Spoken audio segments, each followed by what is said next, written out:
हमारे साथ आचार्य प्रमोद मिश्रा जी जुड़े हुए हैं।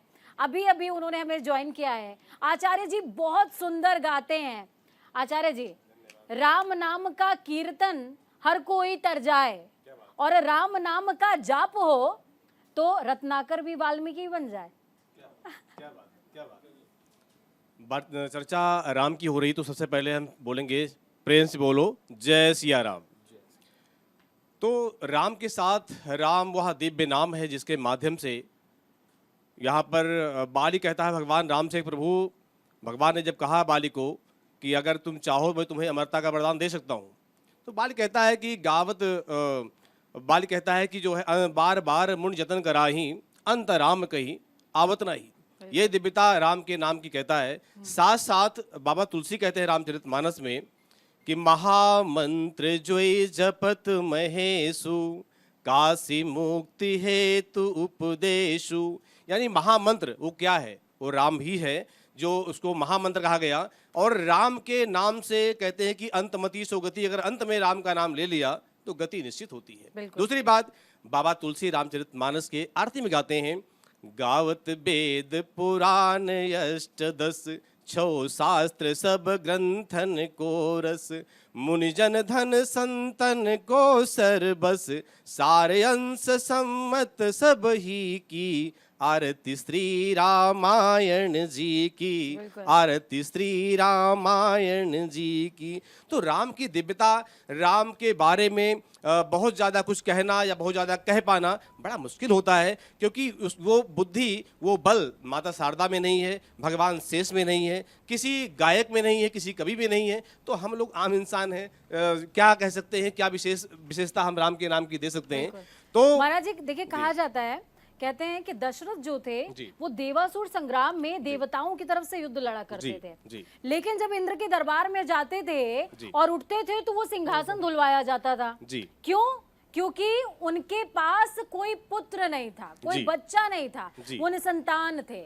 लेकिन दशरथ यानी कि जिन्होंने 10 इंद्रियों को काबू कर लिया, उनके घर नारायण का जन्म हुआ।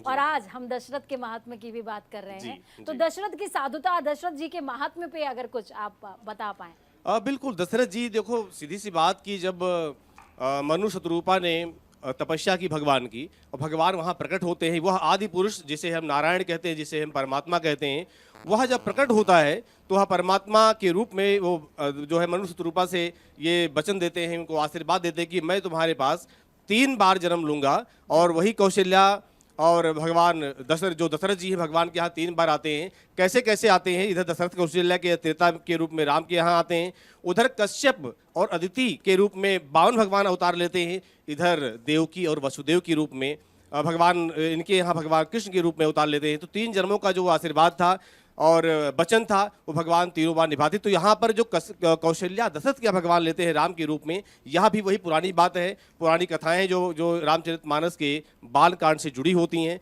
तो दशरथ तो दिव्य हैं अपने आप में, कि कहा जाता है कोई दुखी होता है, परेशान होता है, तो ये भी कहा जाता है कि मैं दुखी हूँ, बहुत परेशान हूँ, संसार में आया हूँ, भगवान ने हमें ये दुख दिया, ये तकलीफ दिया। लेकिन सोचने वाली बात है, विचारने वाली बात ये होती है कि जब दशरथ की जो है उस समय मृत्यु हो रही थी, परमात्मा जिनके यहाँ अवतार लेते हैं, भगवान राम का वनगमन होता है, और जो कि नवविवाहिता बहू हैं सीता जी और छोटे भाई लक्ष्मण जी वन में जाते हैं।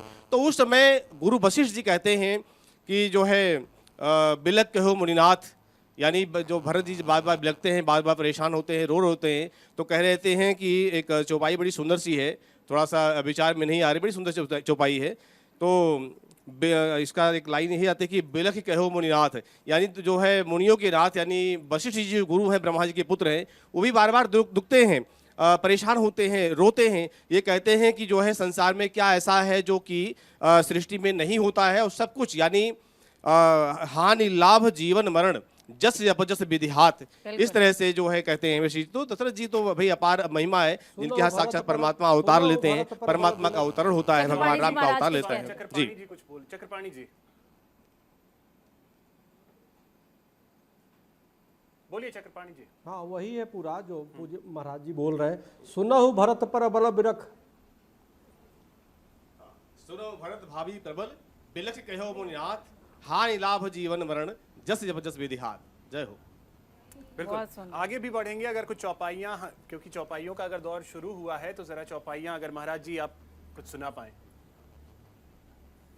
एक बड़ा सुंदर प्रसंग है, बड़ा सुंदर प्रसंग है जब शूर्पणखा रामायण से संबंधित है और कथा राम जी की हो रही, तो मुझे लगता है कि मुझे गाना चाहिए और मुझे भी अच्छा लग रहा है, आप सबको अच्छा लग रहा है जी। धन्यवाद। तो जब राम शूर्पणखा की नाक कटती है, भगवान लक्ष्मण जी जो है नाक कान काटते हैं, तो दौड़ी दौड़ी जाती है और पहुंचती है अपने भाई रावण के पास।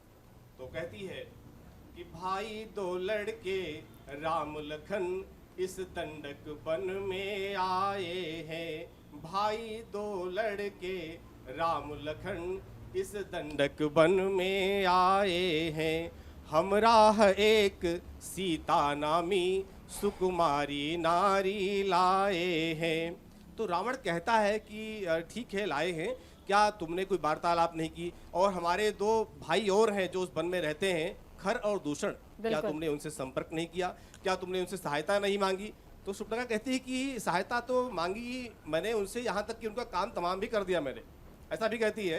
तो कहती है कि भाई दो लड़के राम लखन इस दंडक वन में आए हैं, हम जी आ रही है, कभी कभी कट जा रही है बीच में। सुकुमारी नारी लाए हैं, तो बांके हैं और लड़ाके हैं, गोया शमशीर उन्हीं की है, वो पंचवटी में रहते हैं, मानो वह सिर उन्हीं की है। तो जब मैंने तेरा नाम लिया तो उसने, ये जो लाइन है ये राधे श्याम रामायण की है। फिलहाल जिस तरह से राधे श्याम जी ने लिखा है, कथावाचक हैं बरेली के, तो इस तरह से, तो जो मैंने तेरा नाम लिया तो उसने मुझको दी गाली, मेरे यह कान कतर डाले, मेरी यह नाक काट डाली, तो मेरी यह नाक गई सो गई, अब अपनी नाक संभालो तुम, जग में रहकर जो नाक नहीं तो नकटा नाम धरा लो तुम, जग में रहकर जो नाक नहीं तो नकटा नाम धरा लो तुम। तो ये लाइन राधे श्याम रामायण की है, मुझे याद है क्योंकि राधे श्याम रामायण में पढ़ता था बराबर, तो ये लाइन बड़ी सुंदर लगी मुझे, बड़ी दिव्य लगी, याद थी, तो बड़ी ये प्रसंग ये प्रस्तुत किया मैंने।